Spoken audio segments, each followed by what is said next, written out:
Hey everyone, in this video I'll be brewing an English style brown ale like you see right here.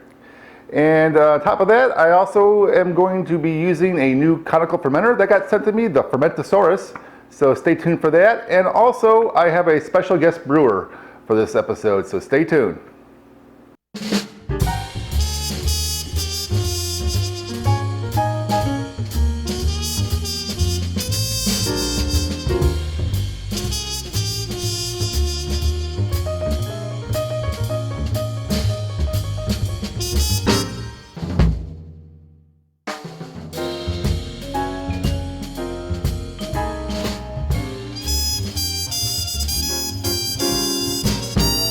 Hey folks, I got a new guest today, my brother Chad.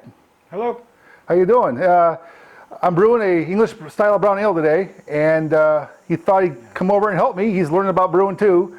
And speaking of brewing, we're drinking my Hefeweizen from my last video, which you may have seen as well. And while we're doing that, we're going to be brewing an English style brown ale today, folks.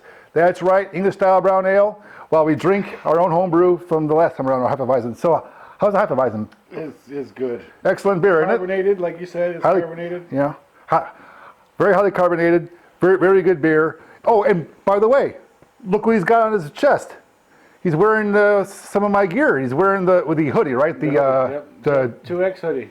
The 2X hoodie? Yeah. How does it fit? Fits good, good. I wanted to make sure it had a nice loose fit, so I went with the 2X and it fit great. So if you too are 6'3" and as big as us, 2XL is the way to go. All right, so hey, so how about we get on brewing today and start up this brown ale? It sounds like a great plan. All right, so you want to see what goes on during our brew day? Keep on watching. All right, folks, let's go over my brew sheet for the day. I have an English brown ale here that I have here for September 2nd, concocted here. And for the grain bill, I have about 9 pounds of 2-row pale malt, a pound of caramel malt with 60-degree Lovabond, 1 pound of victory malt, which is a biscuit malt, which is a huge part of this character of this beer as well, and a 1/4 pound of chocolate malt, and these are all by Breeze. All right, and you can see here I got a couple of these bags here. So I have the 60 degrees of caramel malt right there, I have my pound of victory malt right there, and I have my full pound of chocolate malt, which I'm only going to use 1/4 of. And then going on to the hops bill in the upper right, I have, it's all Fugel hops, all 2 ounces worth at 5% alpha acid. So I have a couple 2-ounce servings of Fugels, and these are all I'm going to use since this style of beer is not overly hopped. It's more of a malty beer, and is what I'm shooting for. All right, my mash variables here, as you can see, I'm going to mash around 150 degrees Fahrenheit, ideally. My water to grist ratio is shown. Strike water temperatures, drain steps, so on and so forth. You've all seen this before, right? My yeast is going to be I'm trying something different. I was going to do the London ale yeast, but I thought I'd go ahead and give the British ale yeast, the 1098 from Y Yeast, a shot at this. I have a yeast starter that I've made already, and you can probably hear it going on off camera here in my little stir plates whirring away here. Some yeast nutrient and a Werflock tablet for clarity. And I've also added a new section to my brew sheet. It's for carbonation calcs. A lot of you have asked this question before, and I added this mainly because the brown ale style I wanted is better served at a warmer temperature of around 50 degrees Fahrenheit rather than the 38, which I would normally do, and at a lower carbonation level. So I wanted to put this on here to emphasize how to get here, and it'll calculate the keg pressure you need to achieve that. Okay. And I also added, on my new spreadsheet, if you haven't yet seen it, it's an SRM column. I did not have this before. Again, because this is a brown ale, I wanted to get a certain color profile, and to me, finally, color was important. I know I've said color isn't all that important to me in the past, but it is for this style, at least for what I'm trying to do. So I added a column for you going forward to calculate the estimated SRMs, which is the standard reference method used to calculate the color of the beer. So let's get going. In my specialty grains, as you can see, the chocolates, the victory, and caramel malts all one pile. So let's grind those up too.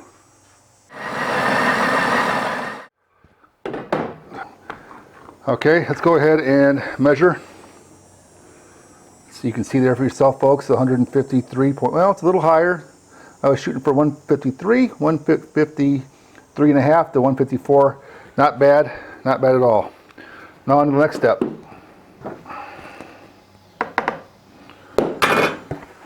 All right, let's put the lid on, snug it up, and come back in about an hour.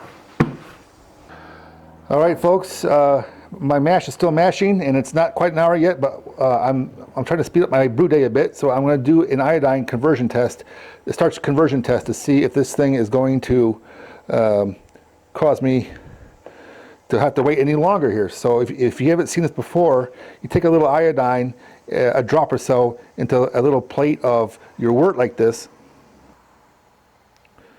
All right, that was a bit more than I wanted to put in, but you stir it around, swish it around, and if it disappears like it's doing, that means your mash is complete and you're ready to move on to the next step. If it would have stayed dark like that, it would have been not ready yet. It looks a little dark now because the grain I'm using here, I'm doing a brown ale, so the color is going to be more brown, so it'll be harder to tell, but with my own eyes I can verify that this is now complete and ready to move on to the next step. All right, folks, let's stir it up. Oh, that's that. Again, I gotta do my usual aroma test. That smells really good. So it's a little bit darker because of the darker grain, the chocolate in there. It smells much more rich than other mashes. Oh, this is awesome. All right, let's go ahead and get along and start our sparging. All right, folks, let's stir that in and let's let it set for a few minutes, huh?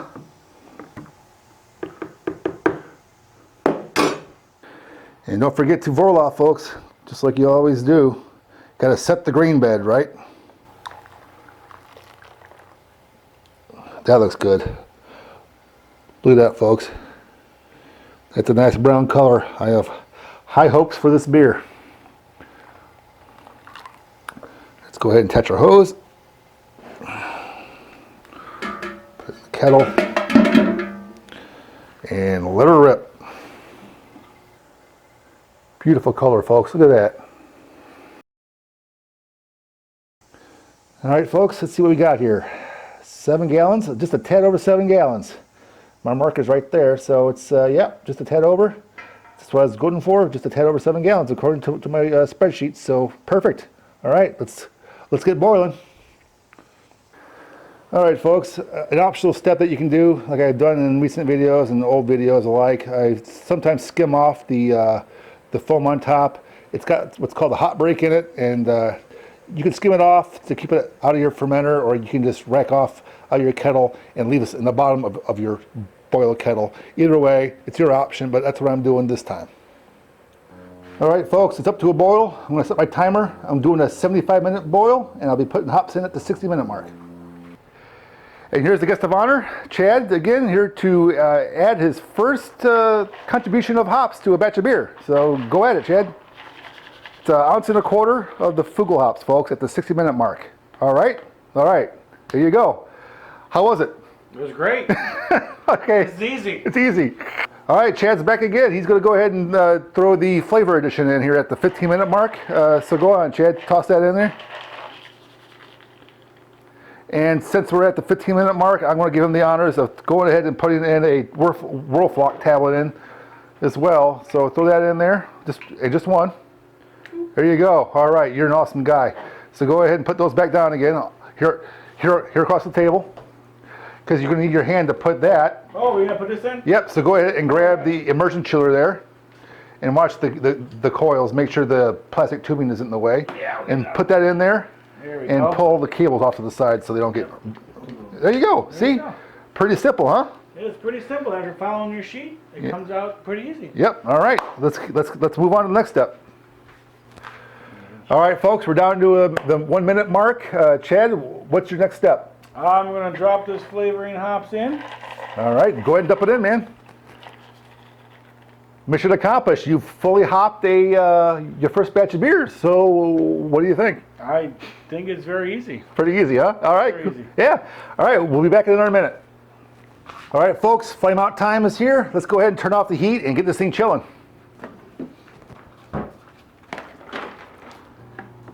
All right, folks, I'm cooling this thing down. It's chilling down right away. Again, I got my recirculating wort chiller. I did a do-it-yourself project. You want to go check that out, go ahead if you haven't already. And I had a question for my brother Chad here off camera, asking me why I am using a bucket if I'm recirculating beer. Well, as I explained in that recirculating wort chiller video, that the first couple gallons or more of this water that comes out of here is so hot that it'll melt the ice a lot faster, and therefore I would need more ice for the first problem. The second reason why I'm doing this is because I need a lot of hot water here to wash my equipment afterwards. So I'm going to use this hot water now to soak some gear and stuff while I clean up without having to heat up some more water. And that's the reason why. All right, folks, I got my chilled wort overhead here in the upper corner, and I got my Fermentasaurus right here. I'm going to go ahead and fill her up. When it came time to ferment this beer, I decided to go with a new conical fermenter I got my hands on, the Fermentasaurus by Oxbar. One of the distributors here in the U.S. Over at More Flavors sent this to me to review. I did a separate review video on that. However, the beer in that video is this beer I'm doing in this video. So you want to see the details of the fermentation of this beer, go check it out. But it was basically, it's just like any other fermentation. You rack it from your kettle to the fermenter. You ferment it. Now I also fermented it under natural carbonation, under its own carbonation. So that was kind of cool. It gave a sort of more of a finer texture to the carbonation. Some people say it feels like more like tinier bubbles. I don't know if that's necessarily true, but it does make you feel like it's a different type of fermentation than a forced carbonation out of a CO2 tank, for sure. And then I racked it from the fermenter into the keg under a closed system, so it had no exposure to air, oxygen, and everything. It was a really cool product to use. If you haven't seen that review video, go check it out. All right, folks. A little sidebar scene here. Our brew day is over. The beer is in the fermenter and downstairs starting to ferment. So all we have left to do now is clean up for our day.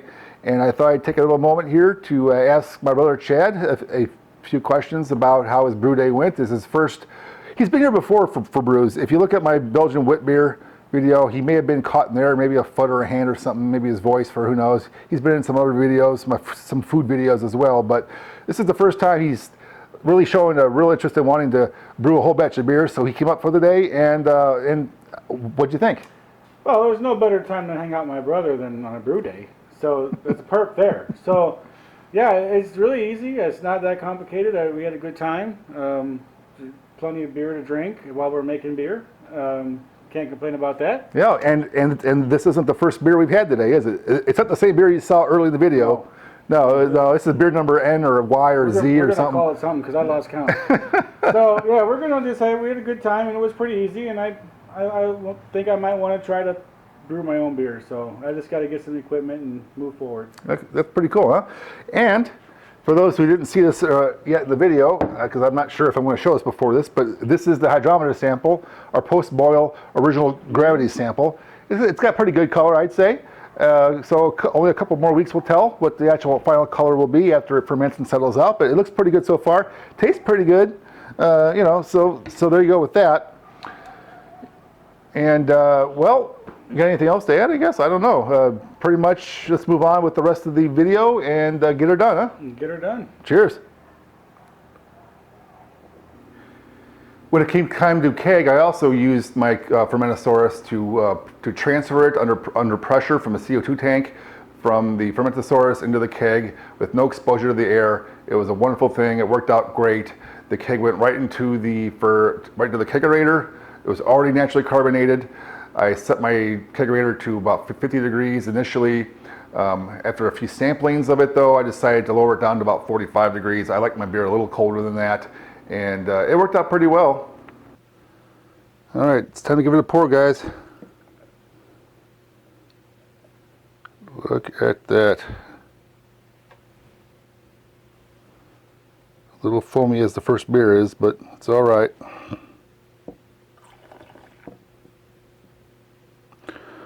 Well, well, well, look at that. Yum, yum, yum.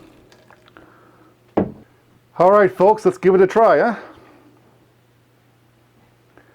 You know, I can't do this. No, not this time.